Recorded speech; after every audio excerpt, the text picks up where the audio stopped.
So just indicate to me when I should start speaking. Yes, I'll do that. Yeah.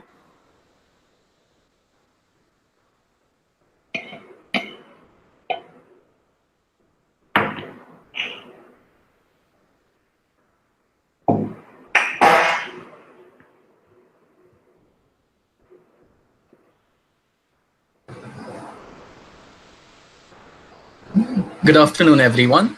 Welcome to Quarks to Quasars, a series of talks on physics and astronomy presented by Horizon IIT Madras.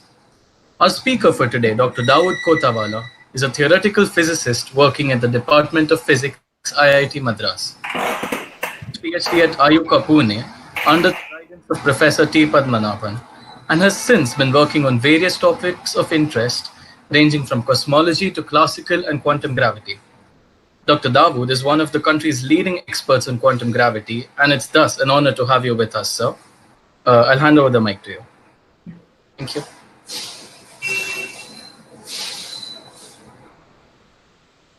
Hi.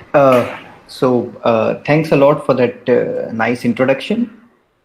It's great that the Horizons Club is continuing this series of talks and activities during the slightly difficult times. Okay. So, regarding the talk I intend to give, like the abstract suggests, I will be mostly talking about the concept of space-time. It's an extremely powerful concept, and I'll sort of give a brief history as to how the concept has evolved over the past almost 2000 years, if you count Aristotle as one of the first discussions of space-time. I'll then take you through a very brief tour of general relativity, no technical details, but I'll indicate to you what are the key properties of geometry that you use in the theory of general relativity. And I'll of course indicate to you some properties of these objects. I'm sure all of you have heard of it, black holes. Okay.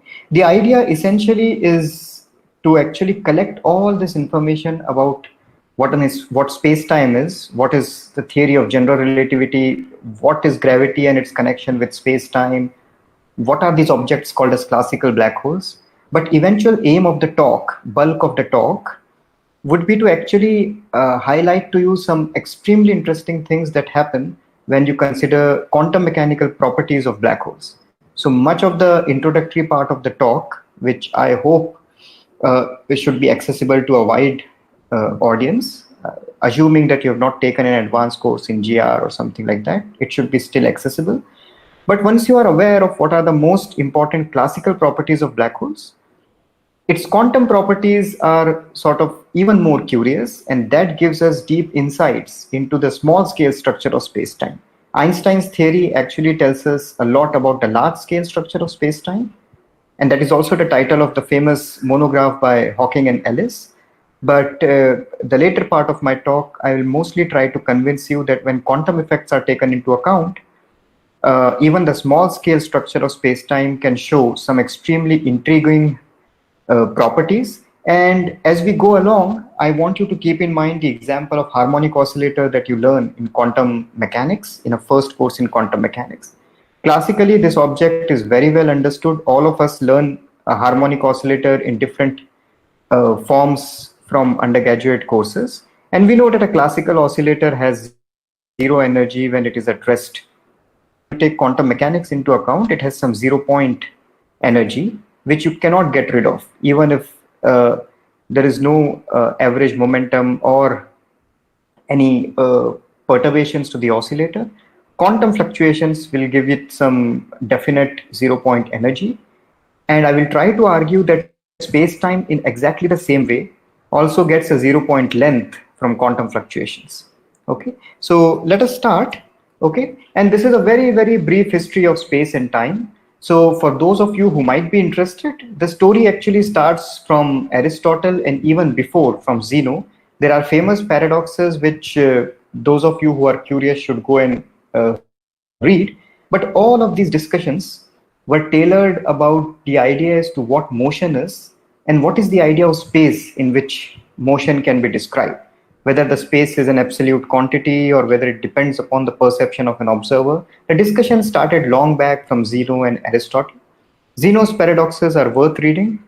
But Aristotle's views, I'll come back to it in the later slide, were also something where you have an absolute space and events in the universe are happening on that space. The space itself does not change at all.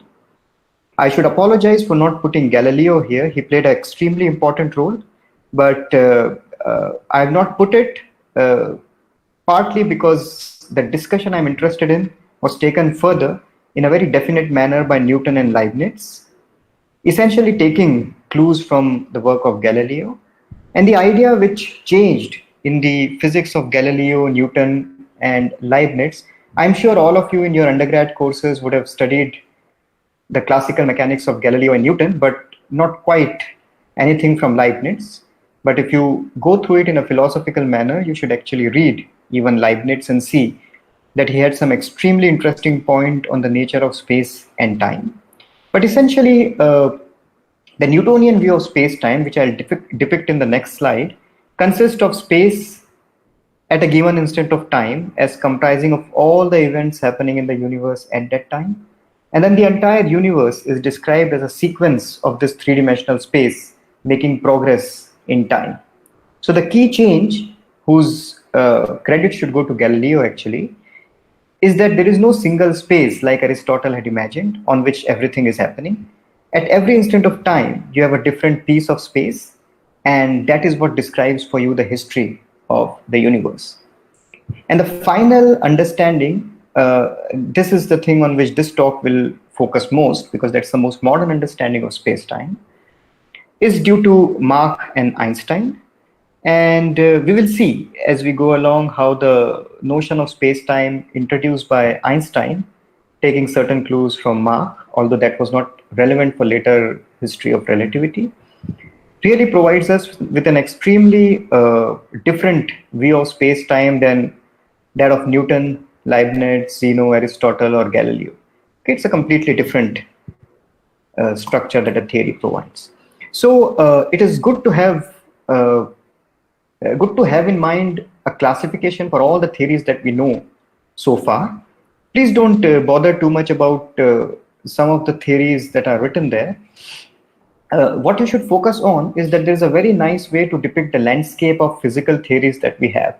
And that is simply to actually consider three axes and put your Newton's constant g, Planck's constant h, and the speed of light. For technical reasons, you put inverse of the speed of light, because c going to infinity gives you the non-relativistic limit. So this is what I will call as the dimensional pyramid, and the sequence of topics that I'll go through in this talk, and also the sequence in which our ideas of space-time develop, is essentially a sequence where you go from one vertex of this figure to another vertex. So let me describe what I'm trying to say. Okay? So before quantum mechanics, physics was mostly focused on what you may call as an h equal to 0 plane of this so-called dimensional pyramid. And this consists of all our classical theories. If you take c going to infinity, you get the non-relativistic physics. C finite will give you special relativity. If you turn on g while keeping c infinite, you will get Newton's law of gravity. If you turn on g as well as c, you will actually get general relativity, because it's a special relativistic theory, but not quite special relativistic, because gravitational constant g is also effective. So this you all know. Okay, so that's the limit in which quantum mechanics can be ignored. And you know that in this limit, you can measure everything to arbitrary accuracy. There is no uncertainty principle in classical physics. There is no h bar, there is no Planck's constant. So classically, no matter whether you have general relativity or special relativity or Newtonian physics, everything can be measured to arbitrary accuracy. The definitions might be more complicated, but the measurement is infinitely accurate, can be infinitely accurate. Okay? When you bring in Planck's constant, so suppose you have a theory in which there is no gravity and the speed of light is simply infinite, so non-relativistic theory, and you turn on Planck's constant, then you know that if two observables, I will call them as A and B, if they don't commute, then there's certain uncertainty. I'm sure all of you have learned of uncertainty principle, and that tells you that you cannot measure such observables to arbitrary accuracy. Position and momentum are the most famous examples of such observables. The next step that you take as you go to higher and higher semesters, so to say, in your physics education, is to actually consider relativistic quantum mechanics. That is, you have a quantum theory with combined with special relativity. Gravity is still out of the picture, and although this you might do in the best possible way through quantum field theory, but you can even imagine that when you combine the constants h and c, your localization, the same notion of how accurately can you determine position of a particle or position of an event, is now determined by Compton wavelength. That's given by h by mc, and m is the mass of the particle. So this is something your intuition is very well tuned to, that once you have a quantum mechanical theory which is also relativistic, then Compton wavelength is what provides sort of a measure of how accurately position of the particles can be tracked. Okay, and this wavelength depends on mass of the particle, so it's not a universal number. For every particle, there'll be a different Compton wavelength, so it's nothing universal about this fact. Okay. When you go further, actually, what you do is, in a relativistic quantum theory, you introduce gravity back into the picture, and this is where the space-time idea of gravity, which I'm going to describe next, becomes extremely important, because you can construct a relativistic quantum theory by introducing gravity in the manner in which Newton would have done it. Just postulate a gravitational force between two objects. But as Einstein recognized, this is actually almost impossible to do. And to introduce gravity into the picture, you have to come up with a completely different framework for combining quantum mechanics, relativity, and gravity. Okay. When you do that, as I'm going to show in the second part of the talk, the three constants g, h, and c will give you a length scale which goes by the name of Planck length. And there are thought experiments, one of which I will describe, which tells you that you cannot localize events in space-time to an accuracy which is better than something of the order of 10 to the power minus 33 centimeters. If you compute that combination, g h bar by c cube ka square root, you will get that number. Okay. Now, this is an extremely important fact. And when you combine it with the fact that gravity must be described in terms of geometry of space-time, it sort of tells you that this geometry must have an inbuilt length beyond which you cannot probe the geometry. Okay. And I'll try to tell you that this is very, very different from ordinary geometry that we learn in high school or in analytical geometry in a first course in calculus, where if you have 2 points very close to each other, the distances between them go to 0. Okay. But if there is a lower bound on distances which you can measure, then probably you need to use geometry in some other form in which such an inbuilt length scale, such a length scale is already inbuilt into your framework of geometry. So we'll get there as we go along. Okay. So this is what I've just told you. This is how I'll go ahead with the talk. So I'll just very, very quickly summarize space-time as we know it from special and general relativity.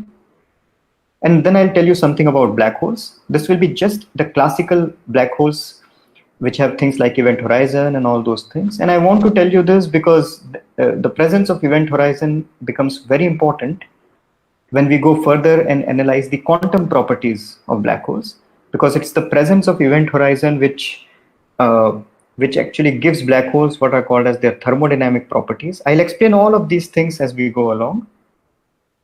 And in turn, these quantum mechanical properties of black holes provide a very important clue for how a quantum space-time must look like. So although black holes are very, very special objects, solutions in Einstein's theory, they also tell us something about what a fundamental structure for space-time could be. Okay, and I'll tell you how that clue comes about. And finally, I will give you some idea about how space-time could actually look at small scales. And this will largely be a summary of what the work that we have been doing here in our group. Okay, so let me go ahead. Okay, so as I said, that's a very quick summary of space-time in the language of Newton, which you see to your left.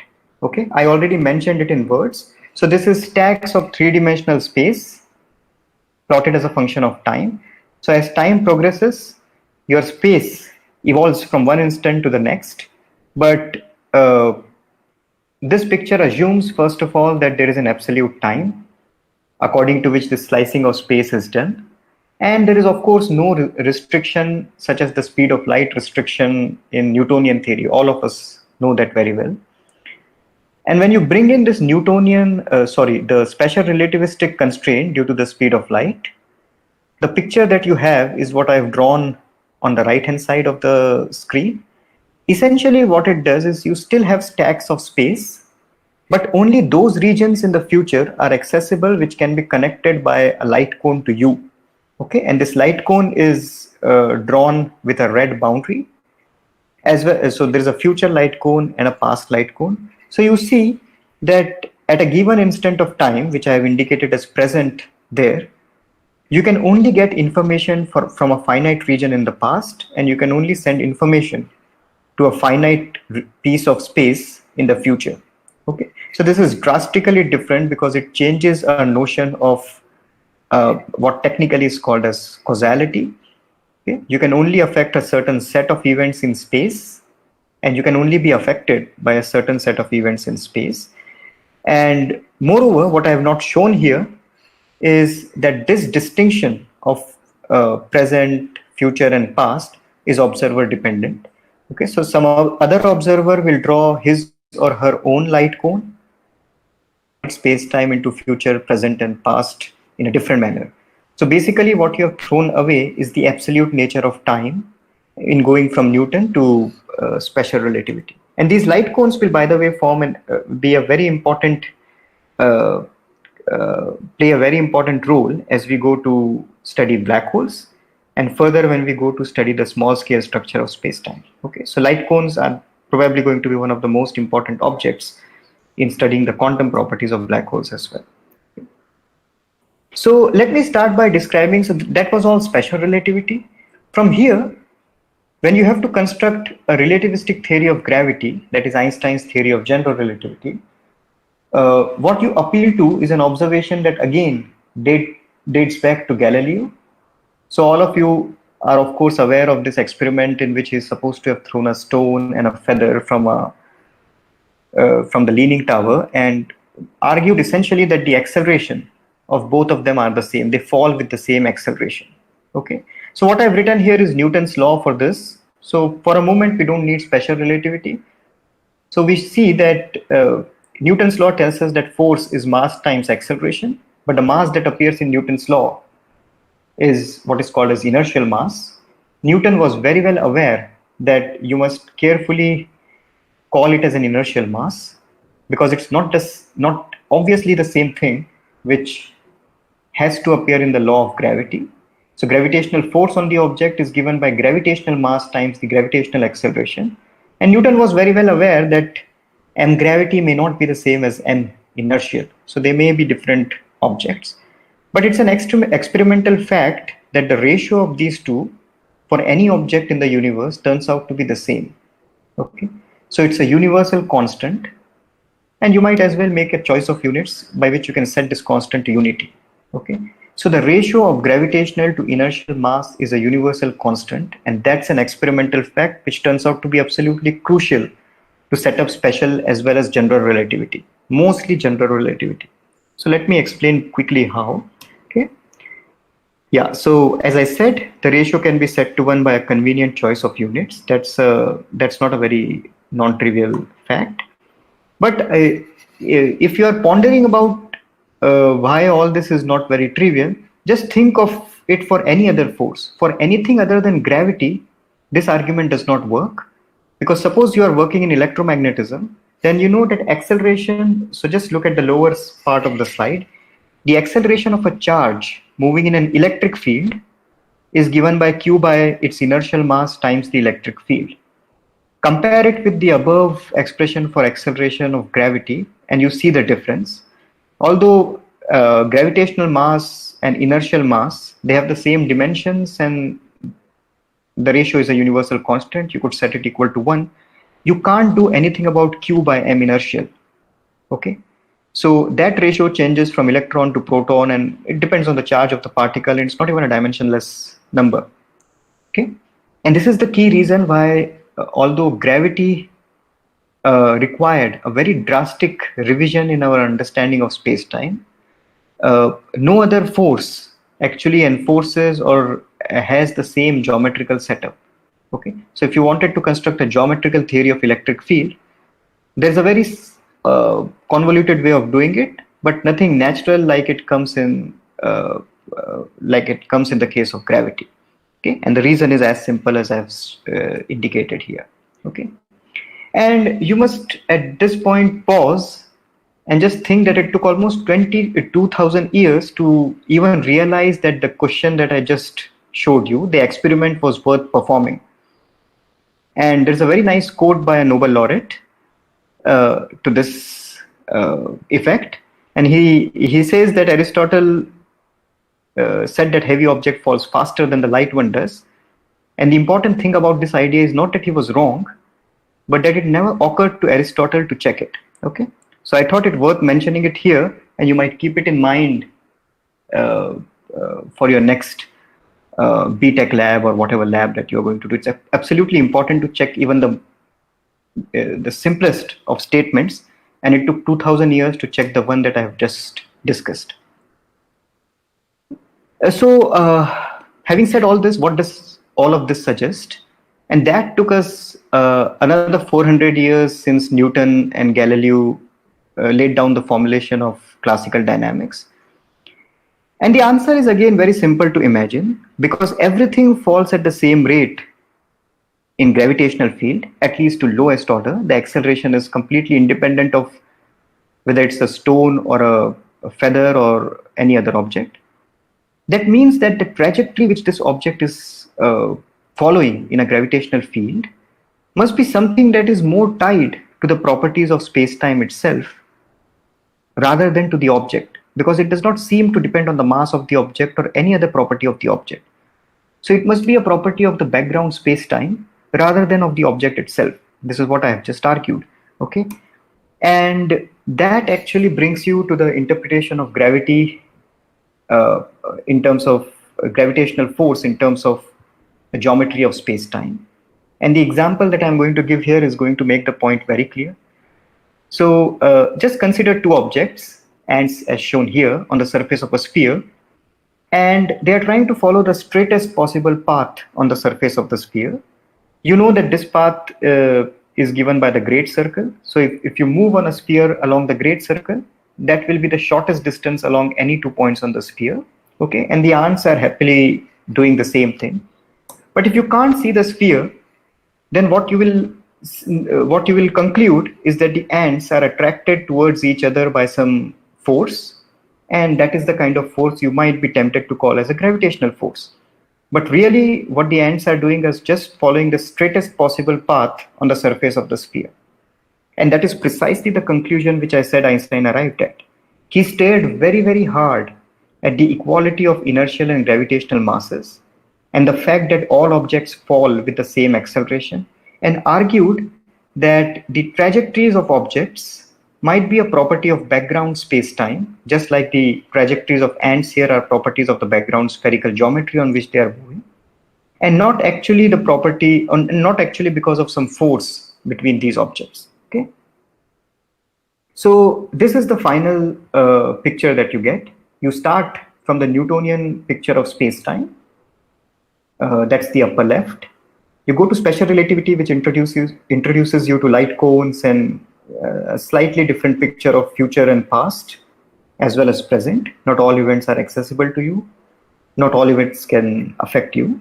And then finally, if you introduce massive objects in this picture, you are told that the geometry of space-time is what determines the motion of point particles in presence of a gravitational field produced by heavy objects like the one shown here.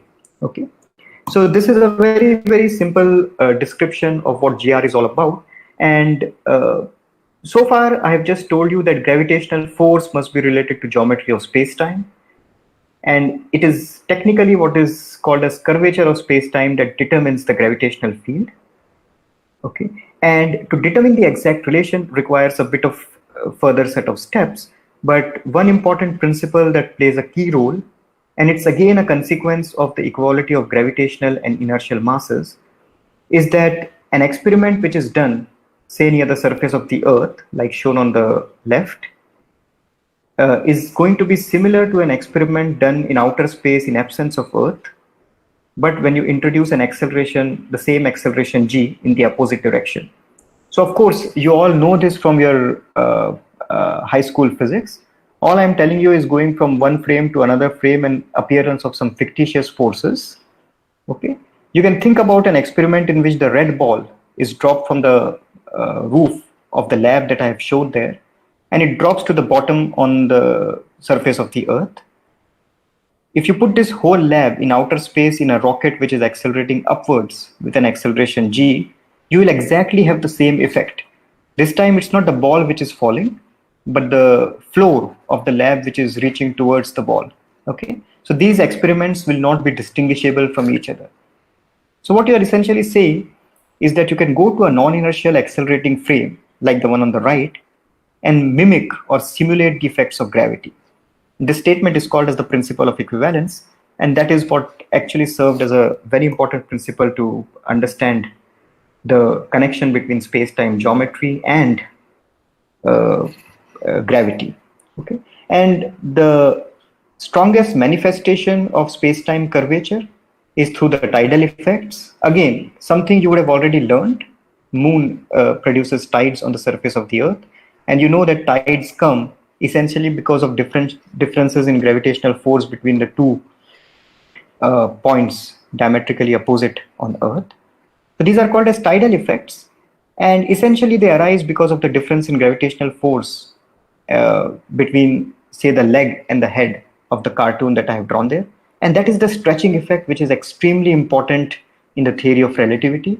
And as I go ahead and explain more complicated effects to you, please remember this stretching. It is called as the tidal effect in presence of gravity. And that is one of the most important signature of the presence of space-time curvature. Okay?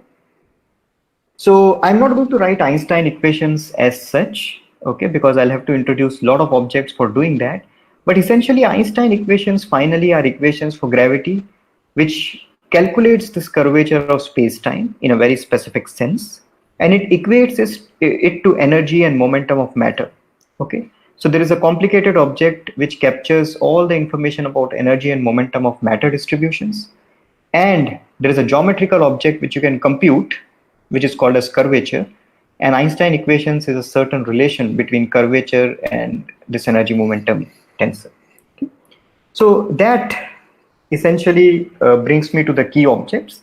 So I will just tell you what the objects are in case you are familiar with them, but these are not going to be used in the later parts of the talk. Okay.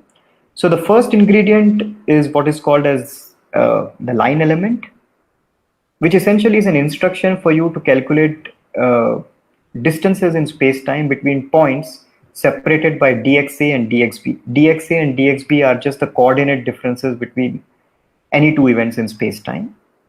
And GAB that I have shown here is what is called as the metric tensor. Okay. Again, as I said, just remember the name, but you don't have to know the exact structure of this if you have not seen it before. Okay. And from this GAB, you can construct a very complicated object which has 4 indices. And that is what is called as Riemann tensor. And some contractions of Riemann tensor is what appears here when I talk about the curvature of space-time. Okay. So that's the reason I just mentioned these things.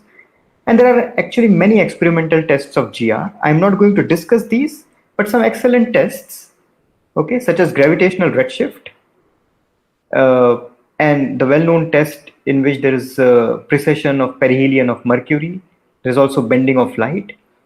Again, the reason I remind you, I'm sure many of you would have heard of these classical tests of general relativity, is because they come out of effects which are very, very fundamental.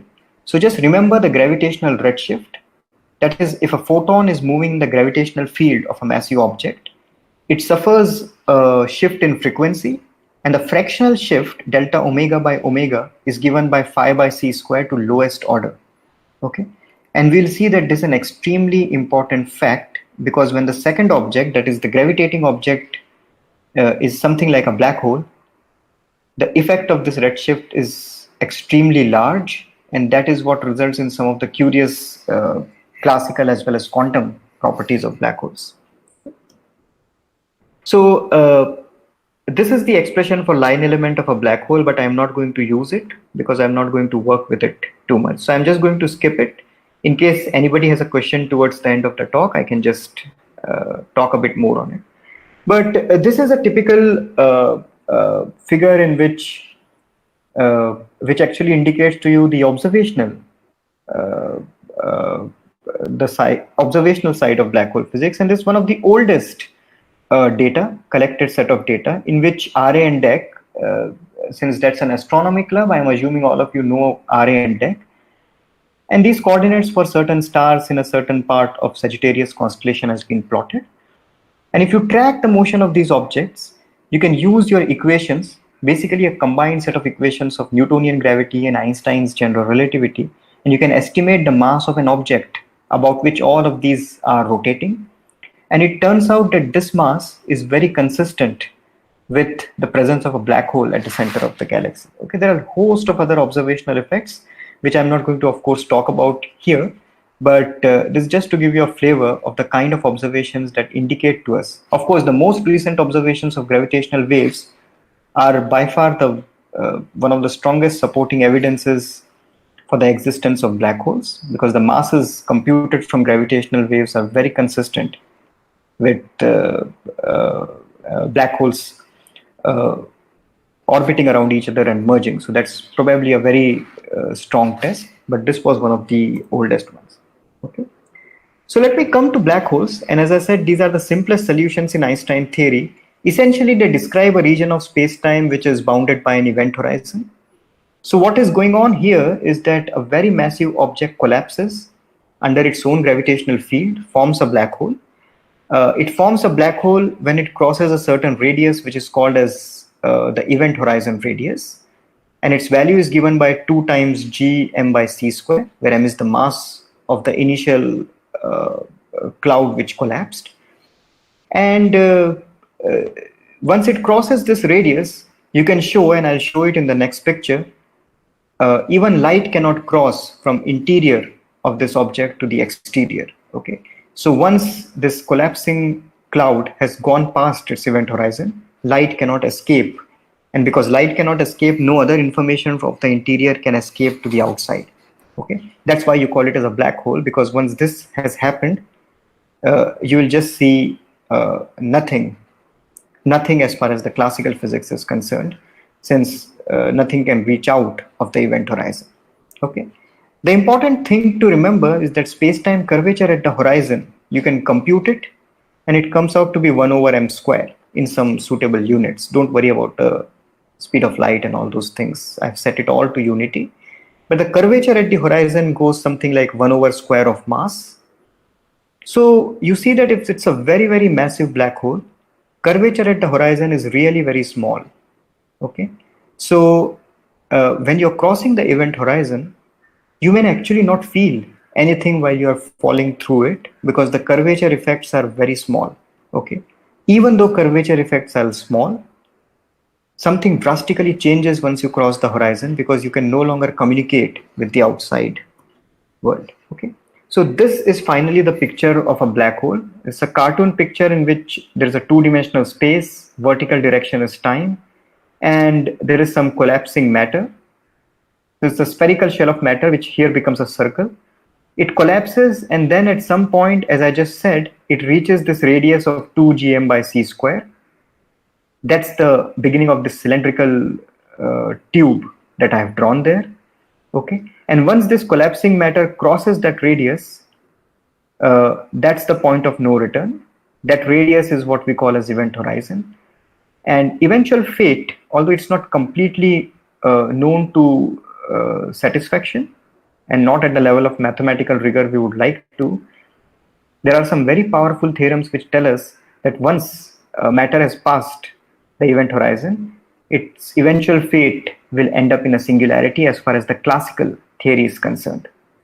Okay, quantum mechanics might save it, and I'll mention something about this towards the end of the talk, but this is the fate of a classical uh, collapsing object producing a black hole. Okay. So let me come back to what happens to light cones, because that is important for my discussion. Okay. So in special relativity, light cones are given by these 45-degree lines, which I have shown here. And as you fall inside the black hole, as you cross the event horizon, light cones tip over. This you can just take the solution of Einstein's theory. I had displayed it a few slides back, and just plot the light cones, and you'll see that they tilt over. And this is essentially why you cannot go out once you have crossed the event horizon, because you are supposed to remain inside the light cone. You cannot travel at a speed greater than the speed of light, and since the light cones themselves are tipped over, you are bound to go and hit the singularity. Okay. So that is all about classical black holes, and what I'm going to do now is come back to my figure which I had shown in the initial part of the talk, and we want to introduce some quantum mechanics here. And when you introduce quantum mechanics, something very nice happens. Okay, the first clue that you get is that black holes turn out to have some thermodynamic properties. Okay? So classically, a black hole is black; it cannot, nothing can come out of it. But quantum mechanically, you can show that quantum fluctuations can give rise to emission of particle from black holes. This is called as Hawking radiation. And if you take this argument, stare at it very deeply, just like Einstein stared at the equality of gravitational and inertial mass very deeply and constructed a geometrical theory for gravity, if you actually stare very deeply at the connection between black hole thermodynamics and the presence of event horizon, you are eventually led to the conclusion that space-time itself might have thermal properties that are related to the presence of this light cone-like surfaces, the null surface, what are technically called as null surfaces. And the second clue which you get when you introduce quantum mechanics, this I already told you in the beginning, is that there's a limit to your measurement of space-time intervals, which is given by this number that I had indicated before. Okay, so let us go to the quantum part of it. And thermodynamics of black holes are described by, or were first motivated by a very simple set of laws. These were called as laws of black hole mechanics, and essentially it says that if you have a black hole of mass m which is rotating with an angular momentum j and has a charge q, then there is a zeroth law. There's a quantity called as surface gravity which remains constant when you compute it anywhere on the event horizon. Then there is an identity which is satisfied by the differential of area of the black hole, differential of its mass, angular momentum, and the charge. And I'm sure all of you can immediately connect this with the first law of ordinary thermodynamics. Okay, the left hand side looks very much like TdS. The right hand side is just your dE plus PdV kind of structure of thermodynamics. So it is very tempting already to identify 1 by 8 pi m with the temperature and 1 by 4 times area with entropy, because you would want to call it as TdS. And finally, there is also a second law where the area is always increasing. Again, a very, very strong suggestion that maybe area of the black hole has something to do with its entropy. Okay, so all of this are purely words, and nobody took it seriously that actually black holes can have entropy or temperature. And the answer to this essentially came from Bekenstein. He was essentially a graduate student when he came up with the answer. And the thought experiment he ran was again very simple.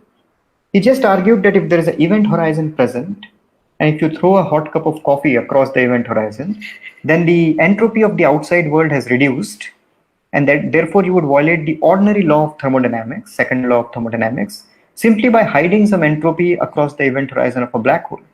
Okay, so if you want to salvage the second law of thermodynamics, you should give some entropy to the event horizon itself, such that this entropy will increase when the hot cup of coffee will go across the horizon. So although you have lost all information about the entropy contained in that coffee, that information is still contained in the entropy of the horizon. Okay. And the final answer, I just want you to focus on the last set of relationships on this slide. The final answer, which came essentially out of the work of Bekenstein and later Hawking, is that black holes indeed do have entropy, which is given by A divided by 4 times LP square.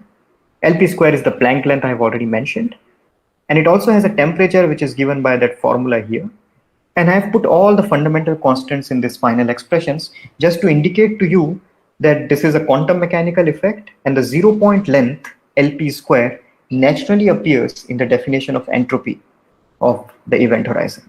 Okay, so that's the lesson which bringing in quantum mechanics tells us about black holes. And then you can do some nice things related to this. I'm just putting this slide to convince you that we are not talking about some abstract association of temperature with black hole event horizon. People have actually done a lot of thought experiments in which you lower some normal matter very close to the event horizon, drop some of it across the event horizon and pull the box back.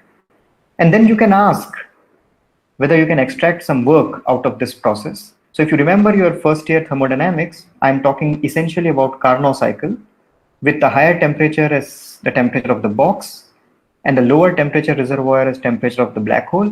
And what you're essentially asking is what is the efficiency if you can make this engine, okay?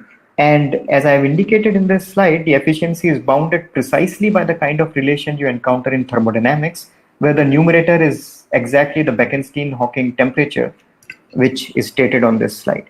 Okay, so these are not just abstract terms that you associate with quantum black holes. These are real thermodynamic quantities which have similar consequences to what you usually have in standard thermodynamics. Okay? So in exactly the same way, after Hawking had given his result, people realized that this is not actually tied to black holes. If you have an accelerated observer even in flat space-time, you will, when you do special relativity, you will see that these are given by hyperbolic trajectories. So an accelerated trajectory in a flat special relativity case is given by a hyperbola. You know that in Newtonian case, it's given by half gt square, but in special relativity, it's given by the hyperbolic solution. And you see that an accelerated observer also will see some temperature associated with the quantum vacuum. And that temperature is given by h bar g by 2 pi c. And he will also attribute an entropy per unit area to the event horizon. Again, the red line which is drawn there, which is 1/4 in the units of LP square. So the lesson here is that you started by analyzing classical black holes, and then you learned about quantum effects in presence of the classical black holes. But eventually you came back to flat space-time where there are no black holes, and you got some non-trivial insights into this. Okay. The question is how far you can push this analogy. And I'm just going to make the final statement here. And the final result is that you can, so let me just skip this part. Final result is that whenever there are accelerated observers who cannot communicate with certain regions in space-time, that is, the regions across this red line are inaccessible to accelerated observers, just like the region inside a black hole is not accessible to observers who are outside the black hole. These kind of observers will attribute some entropy to the null surface. Horizons are called as null surface, and some temperature to it. And you can actually show that if you compute T times delta A, you can really relate it to Einstein tensor, an object which is called as Einstein tensor in general relativity, and you will recover the first law of thermodynamics. So the moral of the story is that if you do thermodynamics of horizons, thermodynamics of surfaces which hide information, the laws, the Einstein equations, which were a complicated set of nonlinear equations, actually reduce to the first law of thermodynamics. Okay. In exactly the same way, you can do another set of experiments, which I'm not going to describe in this talk. And that is that you can throw some entropy, you can throw the hot cup of coffee across this horizon. For this guy who is accelerating, the entropy has disappeared from his region of space-time. And you can actually show that the disappeared entropy is also proportional to the curvature associated with the background space-time. Okay. So there is indeed a connection with the thermodynamic properties that you attribute to presence of these horizons that block information from you, and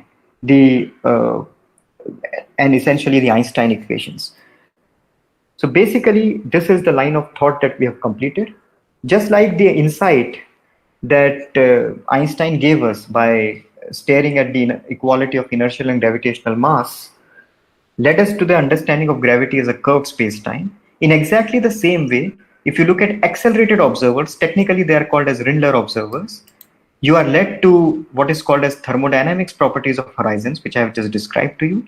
And that can give you very, very crucial information about uh, the dynamics of gravity. That's exactly what I told you. If you do thermodynamics associated with the null surface of this observer, the red line is the null surface, the horizon, then the thermodynamic law, that is TdS equal to d plus PdV, if you write for the displacements of this null surface, they are going to be very, very closely related to Einstein equations. So that is as far as we can go. And the final punchline is that, does this tell you that maybe thermodynamics associated with these horizons is more fundamental than Einstein equations themselves? And maybe if you can do this thermodynamics properly, you can derive Einstein equations. So after all this long tour, maybe it is thermodynamics which is more basic, and maybe if you do it rightly in a curved spacetime in presence of horizons, you can derive Einstein equations from it. And there has been a lot of work going on for last 30 to 40 years along these lines with some very interesting results, which I'll leave it for you to probe further. I'll give some references in the end. Okay. But that is where it raises the last question, and that's the last part of my talk. So if you do have thermodynamic properties associated with presence of horizons in black holes or horizons even in flat space-time, does it tell you anything about the small scale structure of space-time?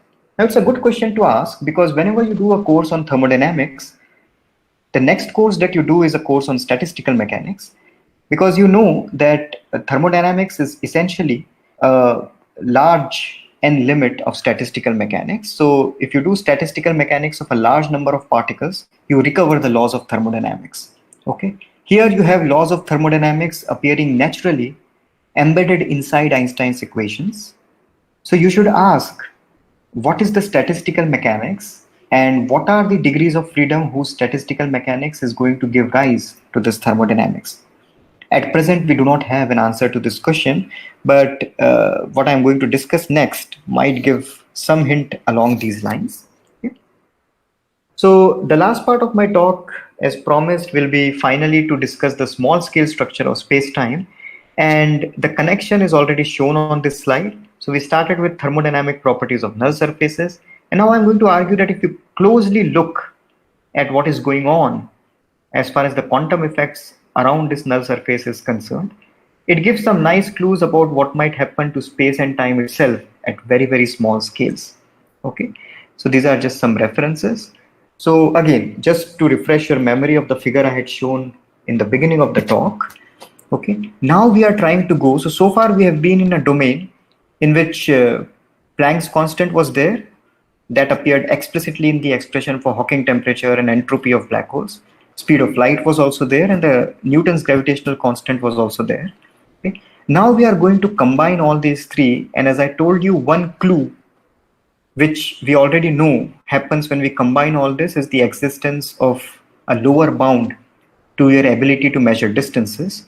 And I'm now going to run you through some very quick arguments as to where this lower bound can come from. Okay.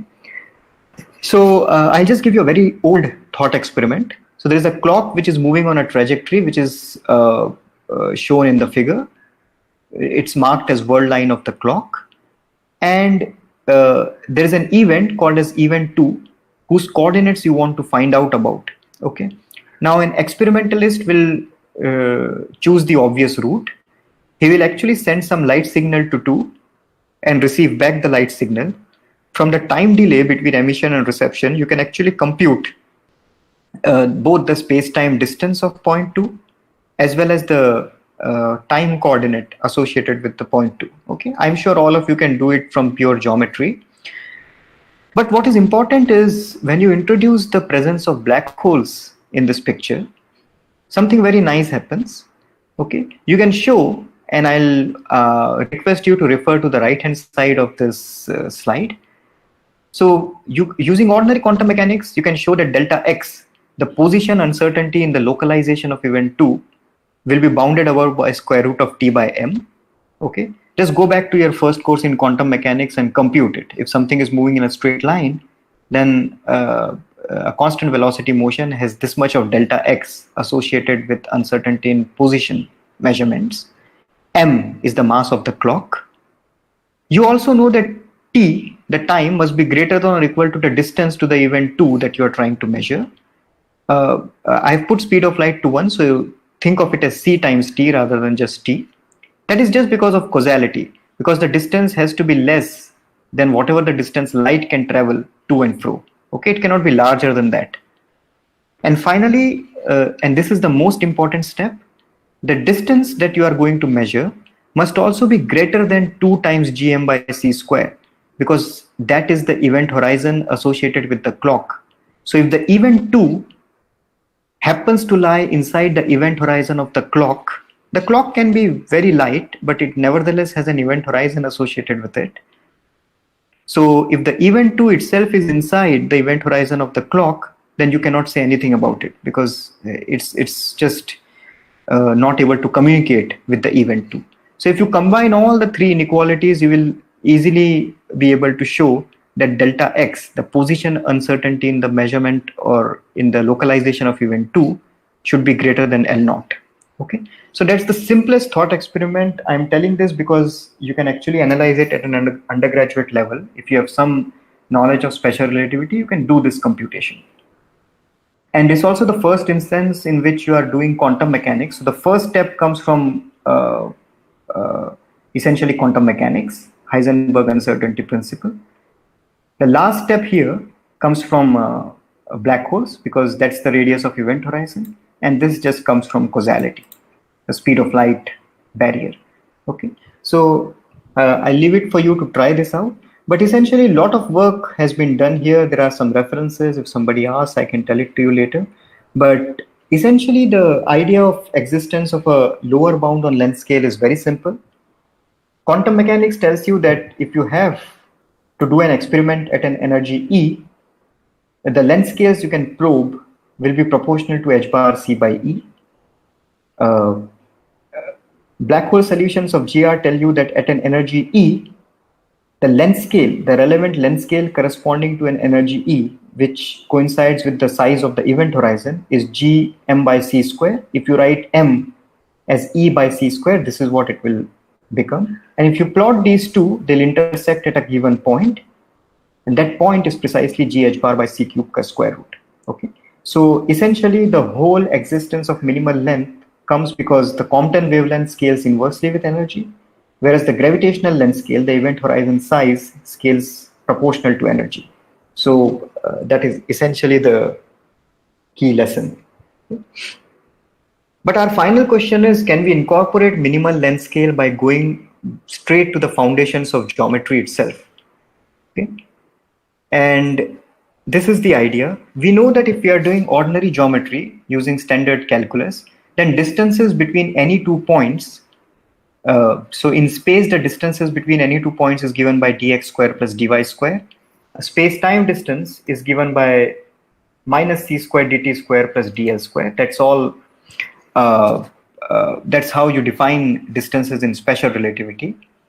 So you see very easily that whenever 2 points are sitting on top of each other, the distance between them must vanish. Okay. Anybody who has done metric spaces in mathematical physics will know this as one of the axioms of metric spaces. Distance between 2 points goes to 0 when the points are sitting on top of each other. But that might break if there is a lower bound on distance. You want a situation in which when the 2 points are coincident, the distances do not go to 0 but have an uncertainty of the order of Planck length. Okay. So that's a non-trivial question, and the first person to think about it was also the guy who gave us the modern foundations of Riemannian geometry. So there's a very nice excerpt from Riemann's original talk. This was this classic lecture in 1854 on the foundations of Riemannian geometry, and you can see the highlighted points there. What I want you to focus on is the second paragraph, that the question of validity of hypothesis of geometry in the infinitesimally small neighborhood is bound up with the question of metric relations of space. And the final highlighted line, which says that this leads us into the domain of another science. Essentially, he was talking about physics, since mathematics that he was discussing does not allow us to go there today. So in his lecture, that was not the focus, but just think about it. And what he was essentially saying is that the validity of all the hypotheses that he was laying down, specifically how the distances are measured, as shown in this slide, might be subject to change depending on what information can come from physics. Okay. So anyway, so let me just skip this part. Okay. So basically, what we should do in light of all these evidences is that again look at Einstein's description of space-time geometry in terms of metric tensor. I had mentioned this object earlier but not defined it, and instead use the distance between two events as a proxy for the metric tensor. So instead of this guy, you just tell me the distance between any 2 points in the universe and reconstruct the space-time geometry from it. The reason to do this is because we know that d is bounded below by Planck length. We cannot measure d to an accuracy better than the Planck length. So it's good to use d as an observable and see how much information you can gain. Okay? So at large scales, if you do this, it's a bit of a complicated mathematical program. But if you go ahead with it, you will see that the metric at very large scales looks like you study it in special relativity or general relativity. I'm not going to state any specific form of the metric, but you recover your standard GR and special relativity. At very small scales, you get something which we have been calling as a quantum metric. This is denoted by QAB. And I'm not going to describe to you a lot of results which come out of the quantum metric, but essentially there are a lot of relic effects. That is, you do some physics on the quantum space-time, and at the end, even when you set the value of L0, the Planck length, to 0, there are some residual effects which turn out to be left behind. That's why it is something like the Cheshire cat, where you take away the cat, the smile still remains. So you set L0 to 0 at the end of your computation, and some extremely subtle effects are left behind.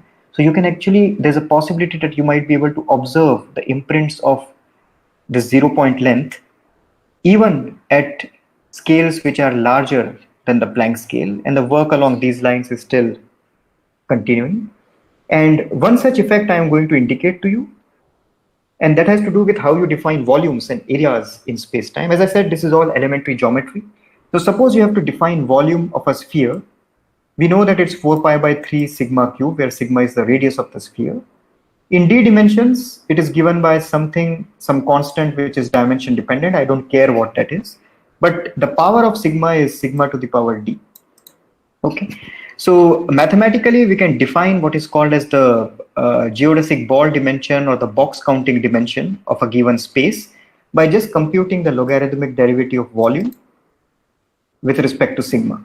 So if you compute this sigma d by d sigma of log v, you will get the dimension of space. Now you might ask me that this is all trivial and nonsensical. Why am I doing this? Why am I defining dimensions in a manner like this? The thing is, in ordinary geometry, Euclidean or Riemannian, of course you will get d equal to 3 if you do it in 3-dimensional space. You can do the same thing in 4-dimensional space-time and you will get d equal to 4. But when you incorporate the corrections because of this quantum metric, so these are the formula, don't worry if you don't understand where they come from. But if you do exactly the same exercise, you construct these spheres using the quantum space-time or spheres in the quantum space-time, and you will see that the dimensions, the effective dimension, although it is 4, you are having a 4-dimensional space-time at very large scales. For very small radii, the dimension falls off to 2. Okay, and there is an ongoing debate going on in the quantum gravity community, and many of the arguments point or hint towards the fact that at very small scales, space-time might actually become 2-dimensional. So we may not have a 4-dimensional space-time at small scales, but maybe the effective dimension becomes 2. Okay, and we indeed see that quantum space-time, which has a 0-point length, carries the hint of such a dimensional reduction. Okay. So that's one of the results I wanted to mention. So before I end, let me just indicate to you the various connections. The connection I have described to you is I started with some properties of space-time, such as the existence of horizon and light cones. Then I told you about the thermodynamic properties associated with the null surfaces. When you probe it closely, you are led to the small-scale structure of space-time, certain hints for it, and that is given by an object I called as the quantum metric or Q metric. It also has some information about the entropy associated with the horizons, and that's the thing I have not talked to you about. Uh, and yet another thing I have not talked about in this talk is that at very small scales, the space-time might even become Euclidean. So our large-scale space-time has 3 dimensions of space and 1 dimension of time. But it might happen, and several studies suggest this, that maybe all the dimensions become the spatial or the space-like dimensions at very small scales. We are just left with space-like dimensions. Okay. So those are the conclusions. I think I've already told you the conclusions as I was speaking. But essentially, the various themes in which the topics I have talked about fit in is uh, are the domains of classical and quantum gravity. There are a lot of such things which can be explored just by using the ordinary tool of differential geometry modified to incorporate the 0 point length, and that's the flavor that I've tried to give you. Finally, I did talk about space-time singularities right in the beginning of the talk. So of course, if you have a quantum space-time, it's an interesting question to ask, what will happen to the existence of classical singularities of space-time? I told you that inside black holes there are singularities. So your question should be whether these singularities will survive when you incorporate quantum effects. That's an ongoing work. The other work, I was talking about the Cheshire cat and relics which are left by L naught square. So the idea is essentially that you do some computation assuming that there is a very, very tiny length scale in your space-time, 10 to the power minus 33 centimeters. There is no experiment at present or in the near future that can probe such a length scale. But it will be interesting if the presence of such a length scale can leave effects at very large scales as well, so that we can have some observable consequences. And one more idea under investigation is whether cosmological constant, the current acceleration of the universe, can be explained by the presence of such a length scale. Okay. So I think I'll stop. This is a good time to stop and take questions if you guys have any. Thank you, sir. That was a very intriguing and enlightening talk. Thanks. Yeah. A few questions on in the YouTube. Sure. Yeah. The first one is, could you please explain the feasibility of the Alcubierre warp drive in achieving faster than light travel? Uh, uh, Feasibility of what? The Alcubierre warp drive. Okay. So the Alcubierre warp drive are specific constructions of the metric tensor. So you choose a metric such that distant regions of space, which are not otherwise connected, are connected through essentially what are called as wormhole-like structures. Okay.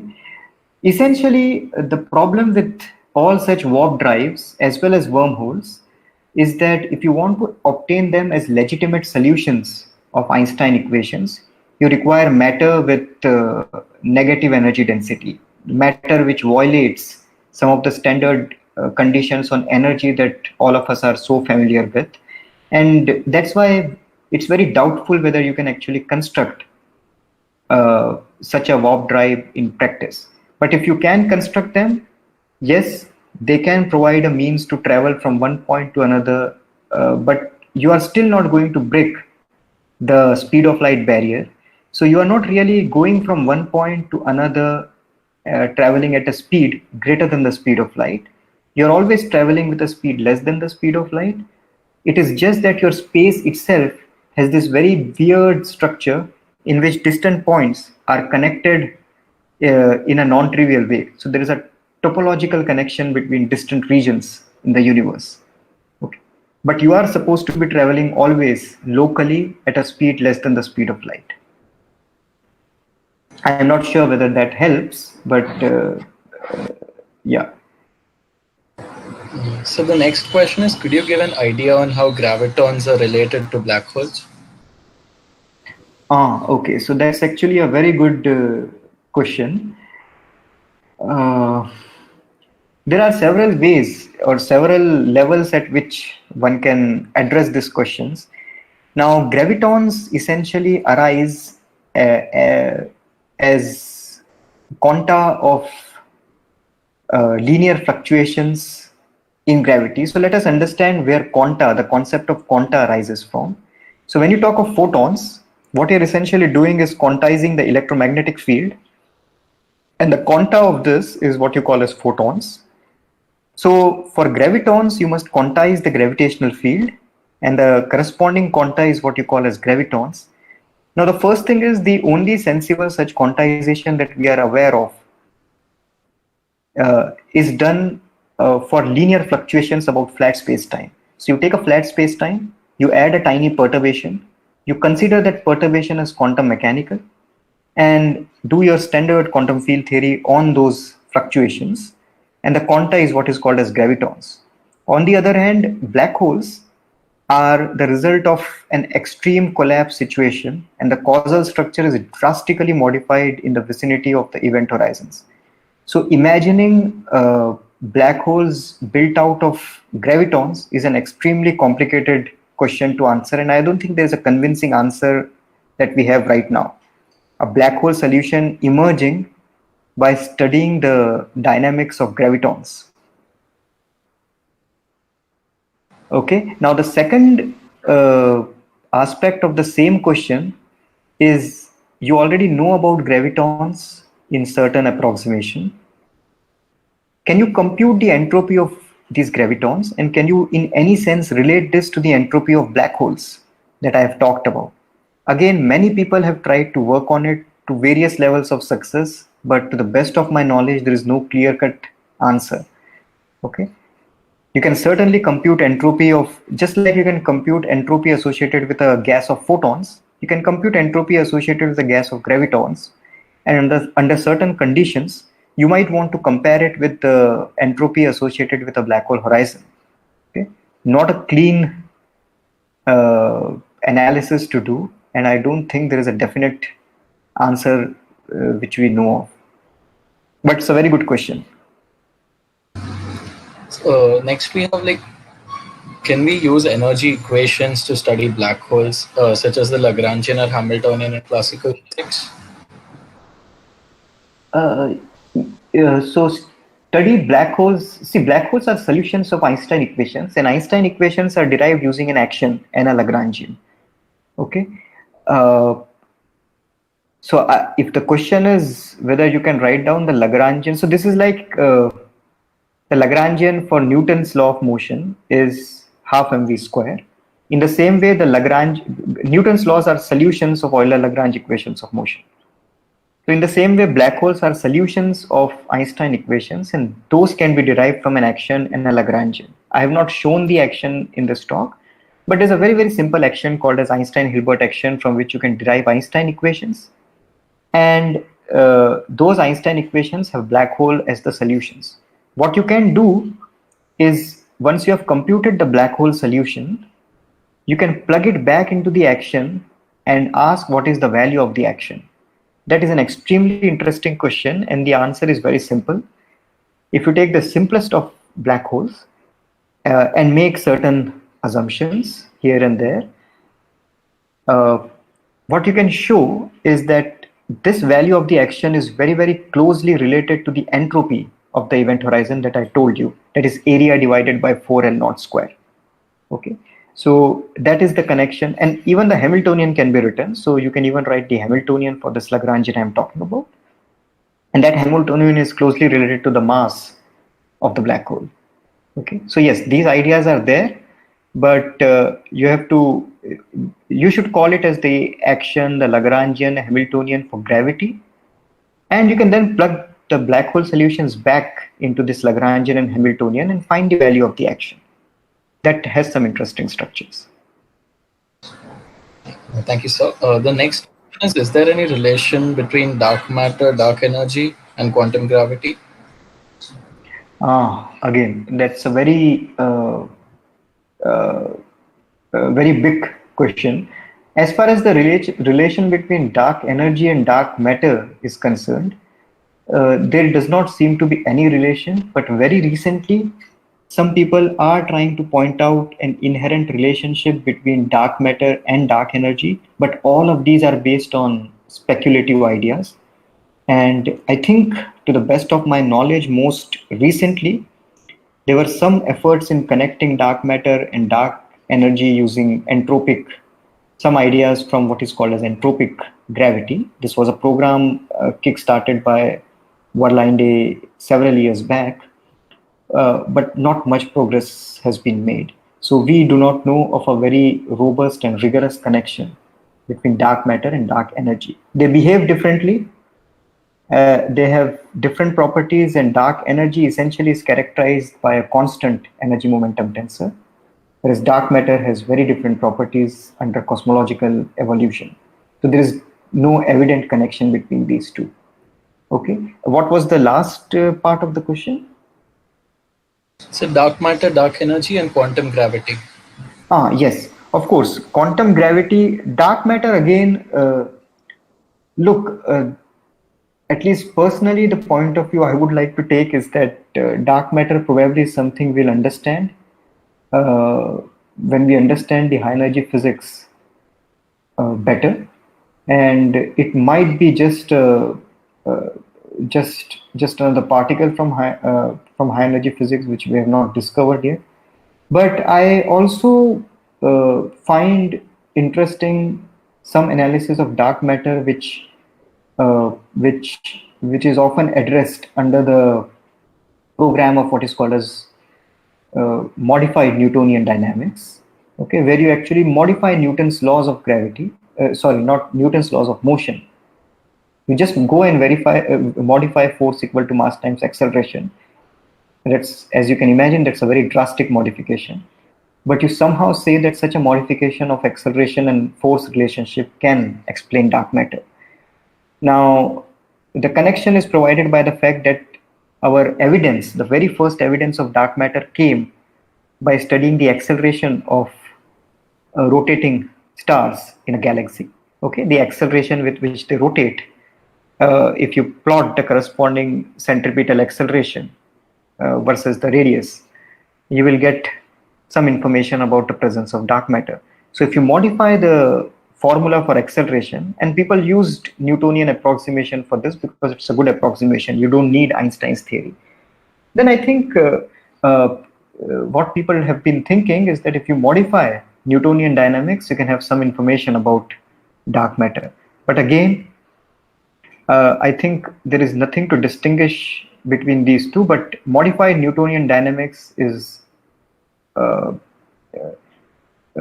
I think, a much more drastic modification than simply treating dark matter as another particle, which at some point of time we might actually end up discovering. Okay, so these are the hypotheses. Quantum gravity might be very, very closely connected with cosmological constant, its origin. In fact, that is what my last thank you slide states. So dark energy, people widely believe, and all the observational constraints are consistent with dark energy as explained by a cosmological constant. Okay, people believe that cosmological constant essentially is dark energy. And as I am writing here, if one can show that it's one of those relics of small scale structure of space-time, so something is happening at very small scales, and it is leaving an effect on large scales, and the cumulative such effect is, if one can show that it can appear as a cosmological constant, quantum fluctuations at extremely small scales appearing as a cosmological constant, then that will be the connection with quantum gravity. And this is something which is a topic which has some very, very interesting analysis in recent times, including some ideas from our group as well. But yes, quantum gravity might have a very important role to play as far as the cosmological constant puzzle is concerned, but not, in my opinion, not as much for the dark matter problem. Thank you, sir. The next question. Is it possible for a single atom to collapse upon itself, become a black hole? A single, so the question is single atom to collapse. Upon itself and become a black hole? Well, so I will actually leave it to you as an exercise to figure this out. So this is how you should do it. Okay, you take a single atom, take a hydrogen atom, okay, and take your undergrad quantum mechanics, quantization of hydrogen atom and all those things, and you find your energy eigenvalues. Okay, you just because the atom can be in any of those excited states or the lowest energy state. For each energy states, you can make a rough estimate of what the Schwarzschild radius of atom would be. Okay, and then you will realize that it's actually extremely uh, uh, uh, what's the right word, it's extremely improbable for an atom to collapse because you are actually having stationary energy states, so some perturbations will anyway be needed for it to collapse, but it's extremely unlikely to collapse and form a black hole. Okay, so very tiny objects collapsing to form a black hole will actually require the self-gravity of an atom to compete with whatever are the electromagnetic interactions keeping the atom stable. Okay, and again, it's just a problem of comparing the strength of gravitational interaction versus that of electromagnetic interaction at the scale of an atom. Okay, if you compute these things, you'll see that it's highly unlikely. So, the minimum length that you mentioned, is it of the order of the black hole? Or can it be larger than that? Can you ask that again? Is it of the? Sorry? No, I could not hear the later part of the question. The minimum length that you mentioned, is it of the order of the Planck length, or can it be larger than that? See, usually it is taken as some number of order unity times the Planck length. Okay, there are analyses in which it can be an order of magnitude larger, but that does not make any difference because it's already 10 to the power minus 33. You can multiply it by 10 or 100, it doesn't make a difference. Okay, so yes, it is of the order of Planck length and maybe one or two order of magnitudes, but that is model dependent comment. So really most of the analysis does not care for what is the exact value of N naught, just that it's non-zero and it's extremely small. Okay? The only way it can play a role, that is its exact value, is when you have what I was trying to tell you, when you do a statistical mechanical analysis of degrees of freedom of space-time. Right now we have no clue what those degrees of freedom are. And suppose you have an effect which goes like, say, n to the power something, where n is the number of degrees of freedom. Okay, just like you do an analysis for a gas, n would be like the Avogadro number, 10 to the power 23. So if your analysis multiplies the Planck length by a large number of degrees of freedom n to give you a measurable number, then there is something non-trivial which can be expected. Okay? But otherwise, Planck length put at 10 to the power minus 33 centimeters is more or less what is usually taken, and all the thought experiments give you something around that number. Okay, but it's not a holy number because we really don't know a complete, fully satisfactory theory of quantum gravity that can describe physics in that domain. Okay, so the best you can do is assume that there is an L naught which has some small value, smallest possible value that we have been able to measure, and make as many predictions as possible. Okay? Whenever you have a full theory of quantum gravity, if it exists, then it will probably give you a more precise characterization of the value of L naught. So, coming to the last question, what exactly intuition behind the temperature of a black hole? Is it more of a derived quantity based on observations, or is it a fundamental quantity which can be calculated from the first principles? Yeah, it's the later one, because observations are not going to be able to measure this temperature, because if you go back to the expressions, let me see if I can go back. If you just look at the expression for temperature, it's yeah. So it is h bar c to the power 4 by g times m. So if you compute it, it's going to be extremely tiny. There's an h bar sitting in the numerator there, and you can do an order of magnitude computation, and it will come out to be extremely tiny. So observationally, I don't see that there is any hope that this temperature can be measured. And if you want to measure it for astrophysical black holes, it becomes even worse, because there are other sources of radiation outside the event horizon which might mess any kind of measurement. So it's actually a derived quantity, but I must say that the derivation leading to Hawking temperature is extremely robust, in the sense that what you essentially do is analyze quantum field theory in the background of a black hole. So if you have a quantum field and there is a black hole present, what you do is analyze how the time evolution of the quantum field goes as an object collapses to form a black hole. Okay, and the appearance of temperature is very, very closely tied, and that's what I wanted to indicate initially but did not get time. It's very closely tied to the extreme gravitational redshift near the gravitating objects. So once a black hole forms, quantum fields propagate in the geometry of a black hole, and their property at an earlier time, when the black hole still had not formed, are related to the properties of the quantum field at a later time, essentially by the redshift factor, which is phi by c square. And phi by c square, phi is the gravitational potential near the horizon of the black hole, is almost of the order of unity. Okay, so so that is essentially the status of black hole temperature. It has been derived by many different means, and more interestingly, people are now doing what is called as acoustic black holes. So there are some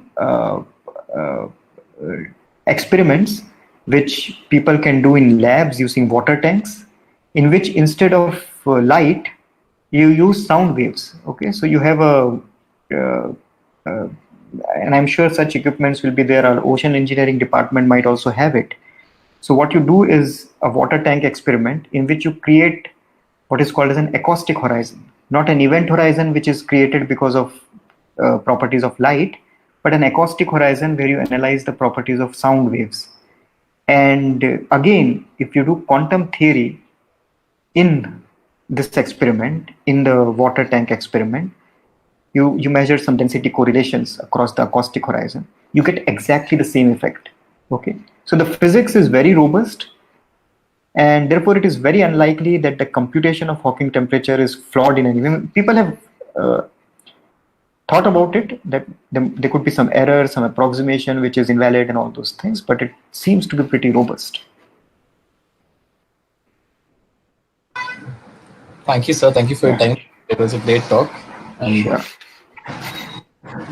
Even the question answer session was very insightful. Thank you. Sure, yeah. See you guys. Hope you guys enjoyed the talk. Yes. Yeah. Thank you. See you. Bye.